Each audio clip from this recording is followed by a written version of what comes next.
Graça e paz, meus irmãos. Como é bom podermos estar juntos na casa de Deus para adorar o seu santo nome, para bendizê-lo. E nós devemos sempre agradecer ao Senhor, porque nós temos a liberdade para fazer isso, meus irmãos. Muitos lugares do mundo nós não temos o que nós temos aqui. E nós sim devemos aproveitar a cada instante, a cada momento que Deus nos dá em comunhão, para adorarmos o nome bendito dEle. Deus seja louvado. Irmãos, esse ano eu estarei ministrando na carta de Paulo aos Romanos. E a cada dia que eu estiver escalado, dentre um capítulo, na sequência dos capítulos, estarei escolhendo um texto, principalmente pela dimensão e pela profundidade dessa carta. Nós não conseguiríamos expô-la toda, um capítulo inteiro, pelo menos uma perícope, num momento de culto. Então nós vamos fazer assim. E hoje, queridos, no capítulo 1 de Romanos, nós vamos ler do versículo 14 ao versículo de número 17. É o texto da nossa meditação. Romanos capítulo 1, do verso 14 ao verso 17. Enquanto os irmãos abrem, esse livro, ele talvez seja um dos mais profundos, teologicamente falando, que nós temos na palavra de Deus. Esse livro marcou a história de muitos expoentes da teologia, homens como, por exemplo, e domingo próximo passado, nós vimos aqui o Pablo falar sobre a conversão de Agostinho de Hipona, capítulo 13, quando ele reconhece tudo aquilo que sua mãe ensinava para ele, falava para ele, tudo aquilo que ele entende de Bíblia culminou na pessoa e obra de Cristo. Não apenas Agostinho, que foi um dos grandes expoentes da teologia, mas também, queridos, Martim Lutero. Nessa carta, em especial nesse capítulo que nós vamos meditar, foi onde ele compreendeu o amor do Pai, porque o que ele tinha de entendimento sobre Pai era o Pai dele. E segundo ele mesmo relata, era um pai difícil, duro, um pai rigoroso. E quando falava de Deus como um pai, ele naturalmente remetia ao pai dele, e ele, num primeiro instante de sua vida, dizia: esse pai eu não quero para a minha vida não. Quando ele, lendo então a carta aos Romanos, quando ele compreende que o justo vive pela fé, ele tem um esclarecimento de que em Cristo nós chamamos um Deus amoroso de Pai. E tantas outras situações, queridos, que o livro de Romanos foi um instrumento de Deus, um divisor de águas dentro da história. E eu queria então ler com os irmãos, capítulo 1, dos versos 14 a 17, e a palavra do Senhor nos diz: pois sou devedor, tanto a grego como a bárbaros, tanto a sábios como a ignorantes. Por isso, quanto a mim, estou pronto a anunciar o Evangelho também a vós outros em Roma, pois não me envergonho do Evangelho, porque é poder de Deus para a salvação de todo aquele que crê, primeiro do judeu e também do grego, visto que a justiça de Deus se revela no Evangelho, de fé em fé, como está escrito: o justo viverá por fé. Vamos orar.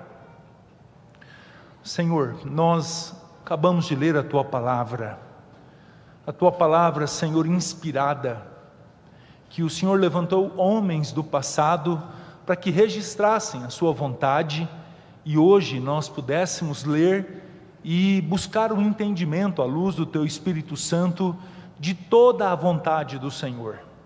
O Senhor revela na Tua palavra a vontade, aquilo que o Senhor quer que nós, como Seus servos, a forma como nós vivamos. E aqui estamos, Senhor, tão somente para obedecê-lo, tão somente para aprender do Senhor e colocar os Seus ensinos em prática.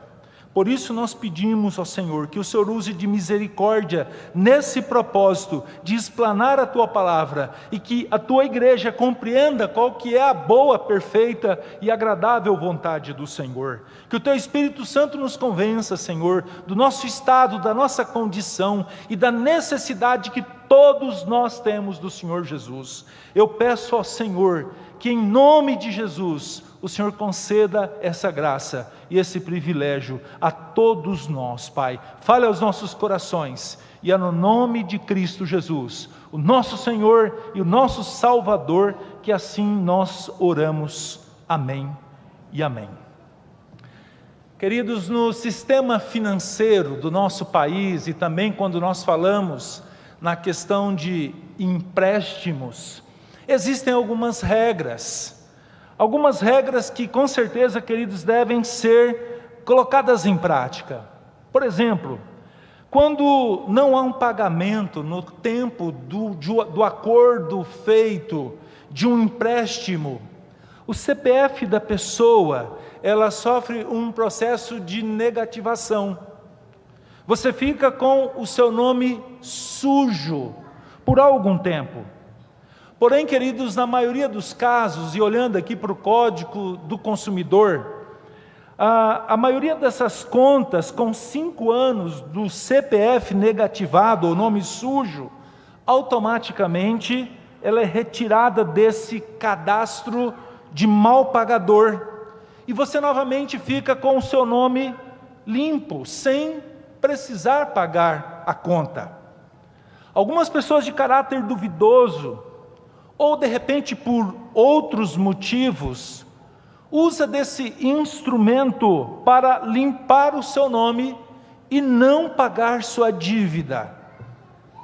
O devedor que tem a consciência da dívida, ele batalha, ele se esforça com a finalidade de honrar e de pagar sua conta.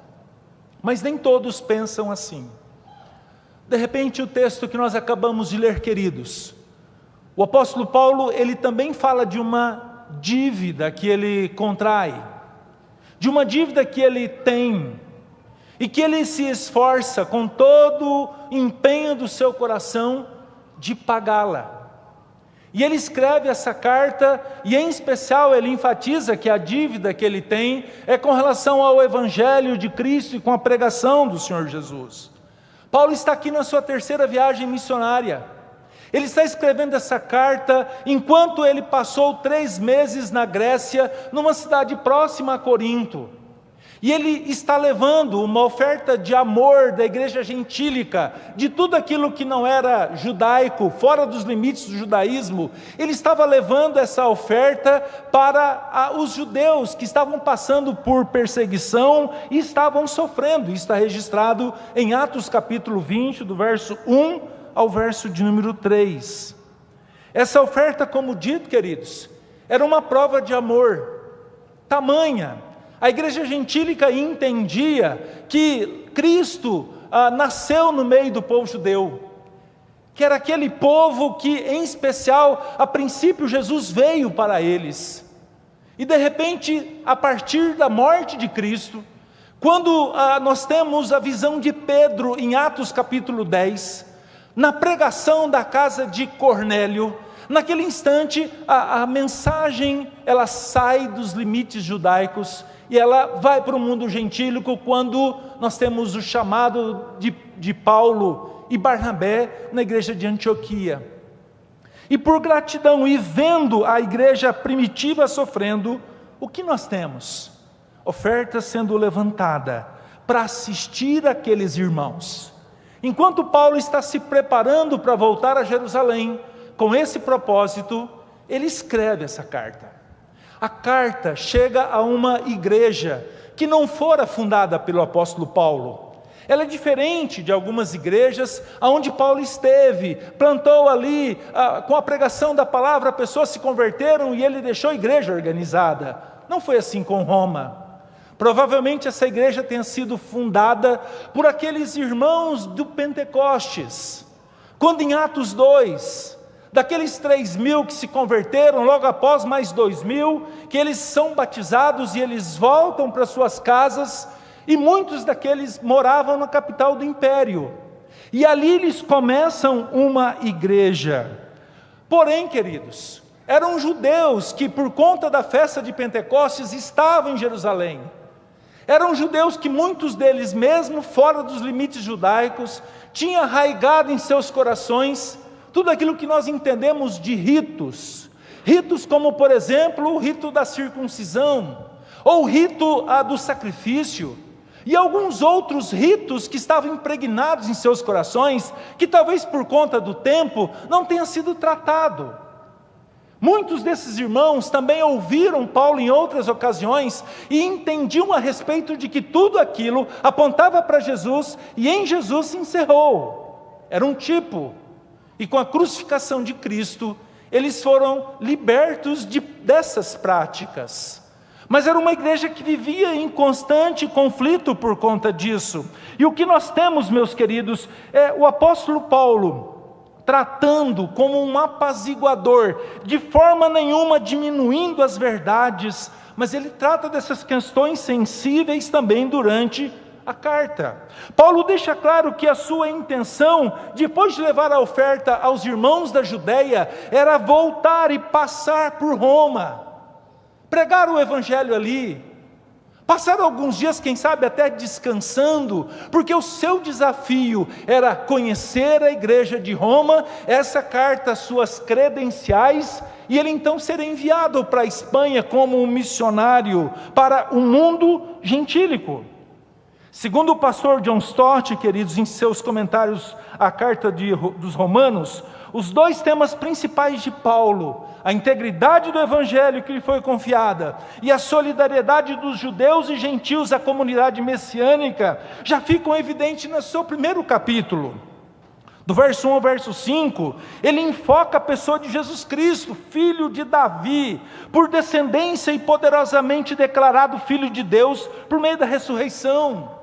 Olhando no capítulo 1, ainda no verso 16, ele concentra-se na obra de Cristo, uma vez que o Evangelho, como o próprio Paulo diz, é poder de Deus para a salvação de todo aquele que crê, primeiro do judeu, depois do grego. Ainda Stott, queridos, comentando essa parte, ele diz que entre estas sucintas declarações acerca do Evangelho, Paulo tenta estabelecer uma relação pessoal com os seus leitores. Ele escreve para todos que em Roma são amados de Deus e chamados para serem santos, como ele diz no verso 7, independente da etnia, embora saiba que a maioria deles é constituída por gentios, dentre eles judeus também. Do verso 14 a 17, o texto da nossa meditação, Paulo sente a necessidade, como que a obrigação de anunciar o evangelho na capital do império, na capital do mundo de sua época. O verso 18 do capítulo 1 até o capítulo 3, verso 20, Paulo fala da ira de Deus contra toda injustiça praticada pelo homem, algo que nós vamos tratar nas sequências dos nossos estudos. Do capítulo 3, verso 21 até 8:39, Paulo enfatiza a graça de Deus em Cristo, tendo como ápice aquilo que ele menciona no capítulo 8, verso 1, quando diz: agora, pois, já nenhuma condenação há para os que estão em Cristo Jesus. Capítulo 9 ao capítulo 11, Paulo enfatiza sobre o plano do Senhor, o plano de Deus, convocando os irmãos, tanto judeus como gentios, a uma vida de consagração, num convívio harmonioso, em um só corpo, o corpo de Cristo, a igreja do Senhor. Capítulo 16, após recomendar a irmã Febe, que provavelmente é aquela que leva a carta de Paulo da região próxima a Corinto, até a capital do império, queridos, Paulo enfatiza sobre a diversidade do corpo de Cristo, demonstrando ainda a preocupação com os falsos mestres e terminando com uma solene convocação à obediência à vontade do Senhor pela fé. O texto da nossa meditação, nesta noite, é uma preocupação que Paulo tem com a evangelização. Estando aqui, aquilo que vem a ser o resumo de sua carta. E num primeiro instante, os versos 14 e 15, Paulo diz que o Evangelho é uma dívida que ele tem para com o mundo. Como assim, pastor? Queridos, ele diz o seguinte, acompanhe na sua palavra, na sua Bíblia: pois sou devedor, tanto a gregos como a bárbaros, tanto a sábios como a ignorantes, por isso quanto a mim, estou pronto a anunciar o Evangelho também a vós outros em Roma. Meus irmãos, existem duas maneiras de você ser um devedor. A primeira delas, é aquilo que nós falamos na introdução. Quando você chega para uma pessoa ou para uma instituição de crédito, e você contrai esse empréstimo. Você assina ali um contrato, você fala como é que você vai pagar, de repente em uma só vez, ou parceladamente. Essa é uma. Mas existe uma outra forma, queridos. É quando alguém empresta um valor, ou passa um valor para você repassar para um terceiro. Por exemplo, eu chego para o presbítero Marcos Ribeiro, que fez a liturgia, e diz assim: presbítero Marcos, o senhor, por gentileza, repasse R$1.000 para o presbítero Alexandre, que pregou hoje de manhã. O presbítero Marcos, ele se torna devedor de R$1.000, e enquanto ele não transmitir esse dinheiro à pessoa que foi destinada, ele continua como sendo um devedor de mim e também da pessoa que está por receber o dinheiro. A colocação de Paulo de ser um devedor está nesse sentido. Ele recebeu o Evangelho de Cristo, ele desfrutou da graça salvadora, ele entendeu que tudo aquilo que fora profetizado no Velho Testamento em relação a Jesus se cumpre. E pela fé ele compreende que Jesus era o Filho de Deus. E ao mesmo tempo, queridos, ele se torna um devedor quando o Senhor o chama. Com que finalidade? Falar ao mundo gentílico e a todos aqueles que se acham investidos de autoridade como reis, como líderes. Ele então, nessa condição, se torna um devedor. E é por isso que ele diz nessa carta: sou devedor a gregos e a bárbaros, entre outras palavras, a todo mundo da sua época. Eu devo isso, queridos, porque eu recebi com um propósito: entregar essa mensagem, a mensagem salvadora. O apóstolo então, queridos, que recebe esse Evangelho e desfruta, tinha consciência da sua responsabilidade, que deveria fazer, não apenas a gregos e a bárbaros, mas também, independente de classes sociais, como sábios, como ignorantes. O desafio dele é pregar o Evangelho, e ele diz: ai de mim se eu não fizer isso, Deus vai me cobrar. É como se de repente eu chegasse para o presbítero Marcos e falasse: e aí, já entregou o dinheiro para o presbítero Alexandre? E ele diz: não. E aí, você vai fazer isso quando? De repente, queridos, a responsabilidade que o apóstolo Paulo tinha, como aquele que recebeu essa graça, era transmiti-la. E isso muda em muito a concepção que nós temos do trabalho evangelístico, da pregação do Evangelho, porque também não vejo diferença, eu e você, que um dia recebemos a Cristo como Senhor, um dia que entendemos o Evangelho da salvação, recebemos a mesma incumbência de sermos testemunhas fiéis do Senhor, onde a planta dos nossos pés pisarem.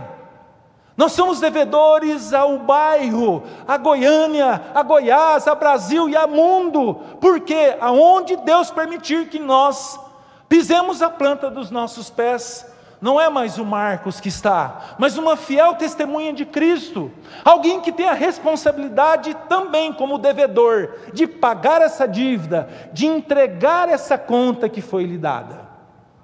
Num segundo instante, queridos, no verso 18, Paulo diz que o Evangelho é o poder de Deus para a salvação de todo aquele que crê. Olha na sua Bíblia o versículo 16. Ele diz assim: pois não me envergonho do Evangelho, que é o poder de Deus para a salvação de todo aquele que crê, primeiro do judeu e também do grego. Meus irmãos, Paulo começa o verso dizendo: não me envergonho do Evangelho. Essa afirmação tem alguns motivos, principalmente para um povo que admirava e se orgulhava do poder dominante. O poder dominante que o Império Romano tinha sobre o mundo de sua época. Eles se orgulhavam do seu exército, do seu poderio militar, de quantas fronteiras se alargavam no decorrer de um ano, por exemplo. Mesmo que para muitos, gentios e judeus, o Evangelho fosse escândalo e loucura, Paulo entendia, queridos, que o Evangelho é poder de Deus que o salvou da condenação vindoura. Mesmo que o Messias prometido não nasceu em um berço esplêndido, não nasceu em palácios, com pompa, com luxo, ele nasceu e viveu de maneira humilde. Seus seguidores eram pescadores, muitos deles iletrados, um cobrador de impostos.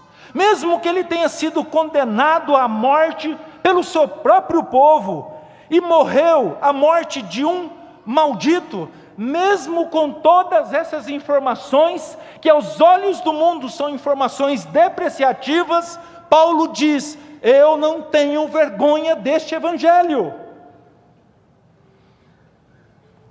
Certamente, queridos, antes da sua conversão, o cristianismo seria para ele também uma vergonha, como era para os judeus, como era para a sua classe, a classe dos fariseus. Mas quando do encontro transformador com Cristo, no caminho de Damasco, a graça do Senhor o alcançou, e ele entendeu que tudo o que ocorrera, cumpriu fielmente o que fora dito pelos santos profetas do passado.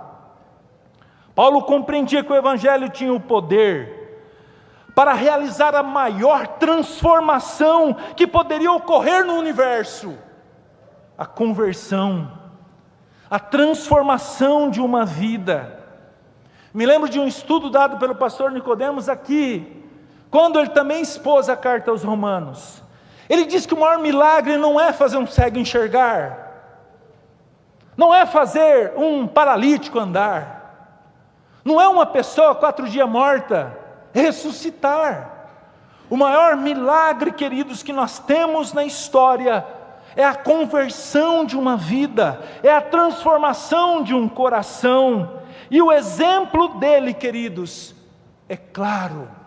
O exemplo do apóstolo Paulo, um perseguidor da igreja, um homem que esteve na morte do diácono Estevão, provavelmente tenha participado, um homem que pedia autorização para a liderança para prender cristãos, todos aqueles que ele encontrasse pelo caminho, e como uma fera, ele voava sobre a vida dessas pessoas, e muitas delas, queridos, morriam.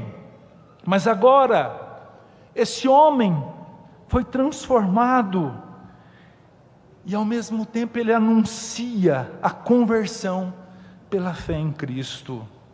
O Evangelho, diz Paulo, não salva a todos, não salva de todas as nações, de todas as classes sociais. A salvação é para todo aquele que crê.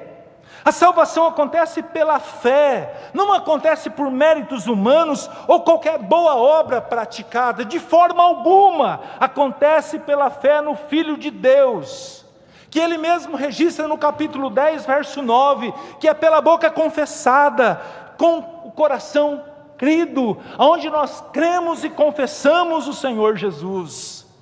No verso, Paulo encerra dizendo que os judeus não eram os únicos detentores dessa bênção. Ele também faz o registro dos gregos. E essa palavra aqui, queridos, ela pode se destacar tranquilamente, ou ser mencionada como povo gentílico. Aqueles que nasceram fora dos limites judaicos, aqueles que pela fé creem no Senhor como eu e como você.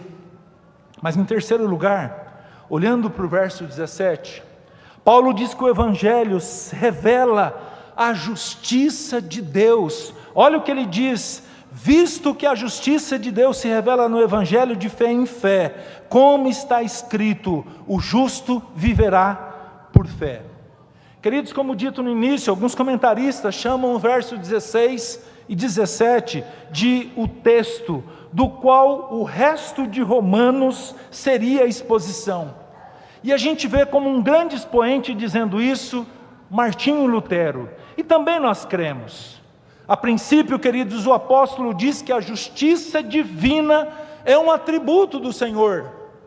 O Senhor é o justo juiz. E quando nós falamos que Ele é esse justo juiz, nós estamos descrevendo o justo caráter do Senhor, junto com tudo aquilo que corresponde às suas ações. Como justo juiz, o Senhor condena toda iniquidade, demonstrando que a equidade continua sendo o cetro do seu reino.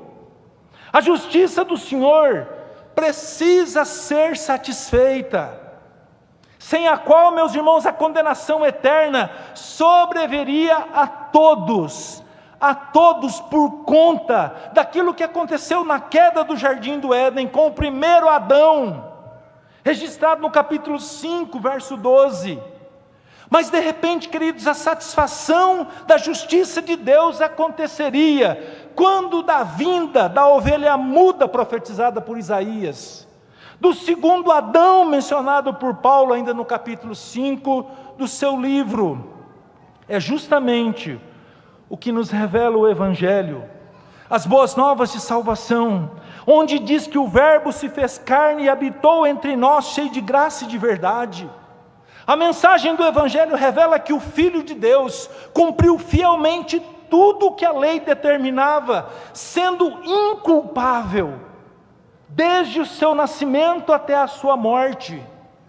Ele assumiu assim a culpa de toda a raça humana, levando essa culpa, teve como castigo a morte, uma cruel morte, pendurada num madeiro. É desta forma, queridos, que o Evangelho revela que quem pela fé crer que essa morte foi em seu lugar,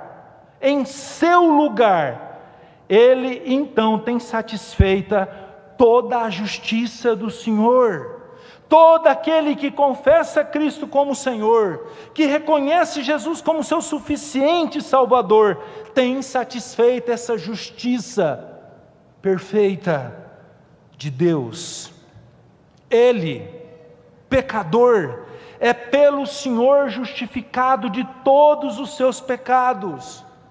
Quando nós falamos, queridos, da justificação, nós falamos que quando o homem reconhece o Cristo pendurado no madeiro, que morreu a sua morte, que o confessa como Senhor e Salvador, Deus olha para ele e diz: por causa do sacrifício do meu filho, você está justificado de todos os seus pecados. E eu volto a enfatizar, para que você tenha assim, satisfeita todas as exigências da lei do Senhor, é necessário se dobrar diante do Senhor Jesus, reconhecendo que Ele morreu no seu lugar, no meu lugar. E a citação do profeta Abacuque nesse momento, no capítulo 4, verso 2, queridos, nos mostra que a fé em Cristo é suficiente para aquele que crê, não apenas ter a vida eterna, mas continuando sendo direcionado, guardado e sustentado pelo Senhor. É pela fé que nós vivemos. Calvino, comentando essa passagem, ele diz: a referência que Paulo faz a essa passagem de Abacuque seria irrelevante, a menos que o profeta intencionasse que só nos mantemos firmes quando descansamos pela fé no ato sacrificial de Cristo, chamando Deus como Pai.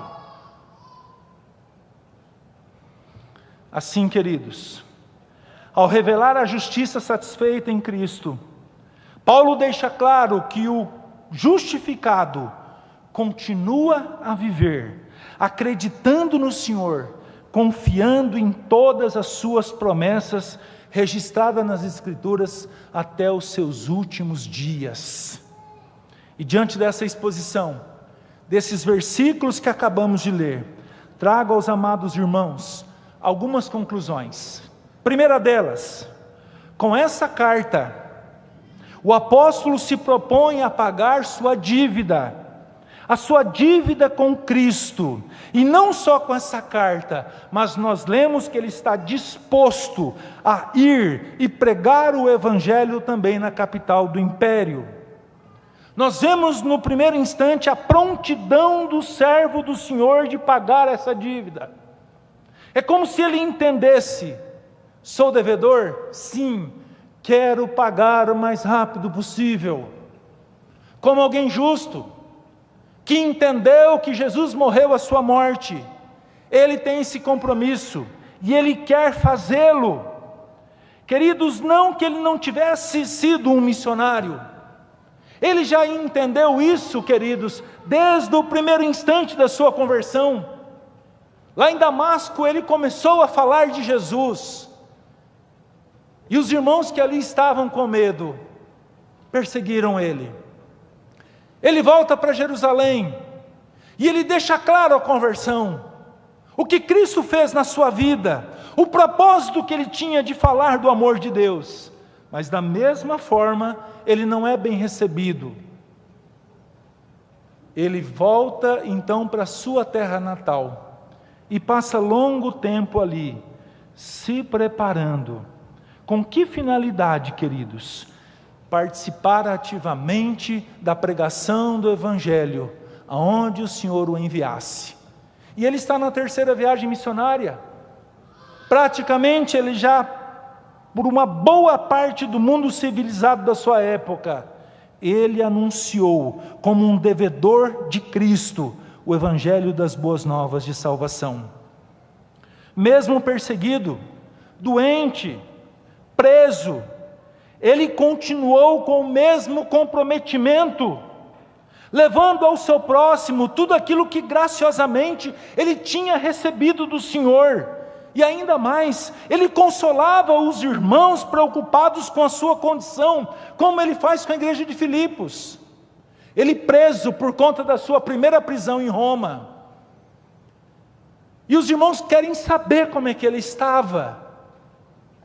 E de repente, meus irmãos, ele escreve uma carta em especial no capítulo 1, versos 12 e 13, dizendo: não se preocupem, porque tudo o que tem acontecido tem contribuído para o avanço da pregação do Evangelho. Eu estou preso, mas toda a guarda pretoriana está ouvindo falar do Evangelho das boas novas, e com a minha atitude, a igreja, os irmãos de Roma estão se sentindo encorajados de pregar o Evangelho. Não apenas, queridos, a gente vê ele com esse propósito, mas com toda a sensibilidade de escrever também aqueles irmãos que estavam sendo perseguidos, estavam sofrendo. Mas o que nos chama a atenção é que todas as oportunidades foram aproveitadas. Nunca ele se calou. A pregação do Evangelho aconteceu, quer oportuna, quer não. Sempre com um fiel testemunho, um testemunho com a vida e com a palavra, que o seu viver é Cristo, que a vida vivida ou recebida deveria ser vivida para proclamar a respeito do Cristo ressurreto. Que exemplo! Que exemplo que todos nós temos. E aqui, meus irmãos, eu não esqueço de um dos nossos irmãos que com Covid, na UTI, consciente, todas as pessoas que estavam perto dele, ele aproveitou cada uma das oportunidades para orar com elas. E quando ele podia conversar um pouco mais, ele falava do amor de Jesus. E no outro dia, quando ele viu o espaço vazio, que ele tinha entendimento que a pessoa tinha morrido, uma certeza no seu coração ele tinha. Ele ouviu falar de Jesus. Eu anunciei a Cristo. Queridos, aproveitando cada uma das oportunidades. Sexta-feira nós fizemos uma visita. E eu tive oportunidade nessa visita de lembrar. Alguns anos atrás, meus irmãos, nós recebemos um pedido de oração, as igrejas brasileiras, orar por um pastor chamado José Dilson. Ele estava no Senegal, preso com a seguinte acusação: a prática de proselitismo com crianças. E ele foi colocado na cadeia. E quando soubemos da notícia, nós começamos a orar pela vida desse missionário, desse pastor, pedindo a misericórdia de Deus. E eu confesso, meus queridos, que eu imaginava esse homem numa prisão fria, imunda, sofrendo. E muitas vezes na minha oração eu chorava pedindo: Senhor, cuida do seu servo. Ele está pregando a tua palavra, não permita o sofrimento. E passou um mês, passaram 2, 3 meses, o pastor Zé Dilson foi solto. E aí foram conversar com ele: e aí, pastor, como é que foi o seu tempo na prisão? Ele disse: eu vi a glória do Senhor. Como assim? Eu comecei a pregar o evangelho na prisão. Eu comecei a falar de Jesus para os presos. Rapidinho nós já tínhamos pessoas convertidas. Rapidinho nós já tínhamos cultos. E eu comecei a ensinar aquele povo a cantar, a louvar o nome do Senhor. E aí de repente a minha ala ali, toda já estava lá se dobrando aos pés de Cristo. E quando eu já estava terminando a última ala de falar do amor de Jesus, eles me soltaram. E eu perguntei por quê? Eles tiveram que me libertar, senão todos aqueles presos iriam se dobrar diante do Senhor Jesus. Se você estivesse preso, qual que seria o seu comportamento? Seria assim: ó céus, ó vida, ó azar, Deus, o que eu fiz para o Senhor me colocar nessa condição?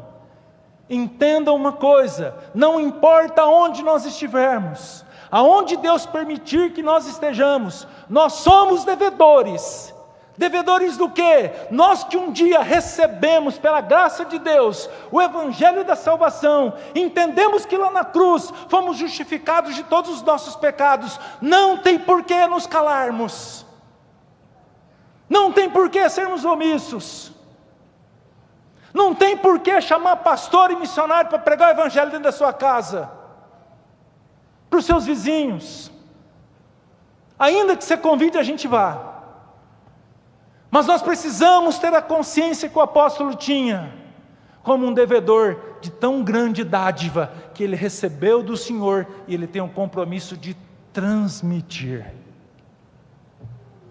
Segunda conclusão: o apóstolo era fraco, cheio de limitações, porém o evangelho não.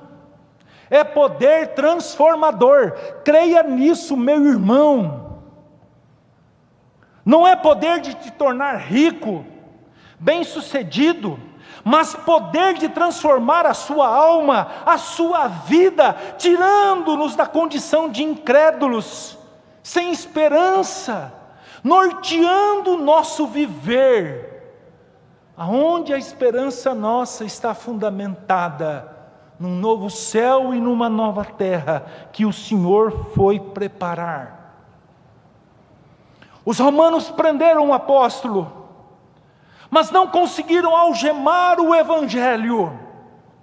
De maneira triunfante, o evangelho rompeu grilhões, atravessou o mar e superou desertos, triunfantemente atravessou os séculos, alcançando vidas, convertendo vidas pela fé em Cristo Jesus. O evangelho, meus irmãos, é como um leão enjaulado, que quando solto, Demonstra a sua força matando o velho homem, a velha natureza, crucificando-a com Cristo, colocando no seu lugar o viver de Cristo, como dito pelo apóstolo em Gálatas 2:20. Logo já não sou eu quem vive, mas Cristo vive em mim. Esse é o poder transformador. Anúncio, querigma, abrir a nossa boca e testemunhar desse evangelho. E nós cremos que é poder de Deus, assim como foi com Paulo, assim como foi com meu avô, lá em Santa Catarina, assim como foi e é com meu pai, comigo, com os meus filhos. É poder de Deus para transformar. Terceira e última: coragem, gratidão, prontidão, confiança sempre, covardia e vergonha jamais. É isso que a gente vê na vida do apóstolo. Paulo passou por várias situações. Dias depois da escrita dessa carta, quando ele chega em Jerusalém com a oferta, ele é preso, ele é espancado, ele é humilhado, ele passa por vários interrogatórios. Porém, meus irmãos, jamais baixou a sua cabeça, sempre testemunhou Cristo onde estava. Estava sempre pronto a cumprir a vontade do Senhor. Foi levado a Roma quando apela para César, em obediência a Cristo que lhe apareceu em uma noite preso em Cesareia. No capítulo 23, verso 11 de Atos, o próprio Senhor Jesus aparece para ele e diz: coragem. Da mesma forma que você deu testemunho de mim em Jerusalém, sofreu, apanhou, ficou preso, é necessário que você vá à capital do império e lá dê testemunho de mim. Meus irmãos, Paulo foi, na viagem ele passou por naufrágio, quase morreu, foi picado por víbora, mas Deus o livrou, e resoluto, confiante no Senhor, perseverou. Chegou a Roma, não do jeito que ele tinha planejado, mas do jeito que o Senhor planejara para ele, e ali ele foi um proclamador do Evangelho, como ele mesmo diz, entre algemas. Se você ler a carta de Filemão, você vai perceber que esse escravo fujão, que roubou o seu senhor lá em Colossos, que andou 2.000 quilômetros para a capital do império com o propósito de se embrenhar no meio da multidão e jamais ser descoberto, possivelmente o dinheiro do roubo lá de Filemão acabou. Fruto de roubo vale muito pouco. E ele provavelmente tenha praticado esse delito novamente em Roma. E ele foi preso. E sabe aonde ele vai parar? Não é coincidência. É o Senhor. Assim como direcionou Paulo, direciona Onésimo até a cadeia. E ali ele ouve falar do Evangelho da salvação. Onésimo se converte, é convertido pelo Espírito Santo de Deus, e ele mesmo diz que foi um filho que ele gerou entre algemas. Jamais se envergonhou. Na segunda viagem, ou na segunda prisão, queridos, quando preso pela louca acusação de Nero, na ocasião em que Roma é incendiada por esse imperador, ele escreve cartas incentivando seus leitores, os irmãos, a perseverarem firmes diante da perseguição. Porque com Nero todo o império começou a sofrer. Há relatos de que na época faltava lenha para queimar os cristãos vivos. Há relato de que cristãos eram mortos, embatumados com piche, estaqueados, queimavam por dias nas ruas de Roma, iluminando noite e dia, com o fogo desses servos e servas crentes.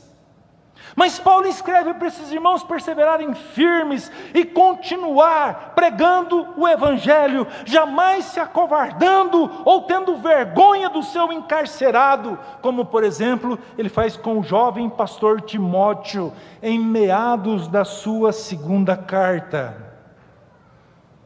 Enfim, sofrimentos, dores, angústias, sempre. Mas vergonha de Cristo, jamais. Jamais. E eu quero fazer algumas rápidas aplicações, meus irmãos. Você é consciente da dívida que você tem para com Jesus?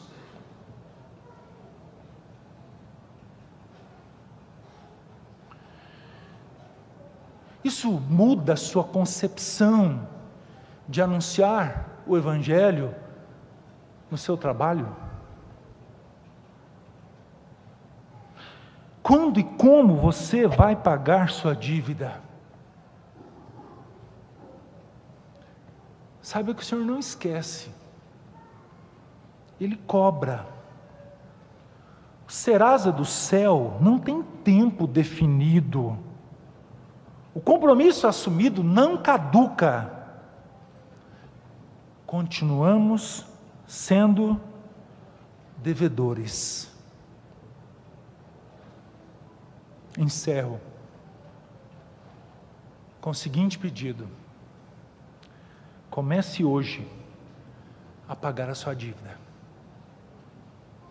Peça para Deus te ajudar nesse propósito e teremos paz. Que Deus os abençoe. Vamos orar?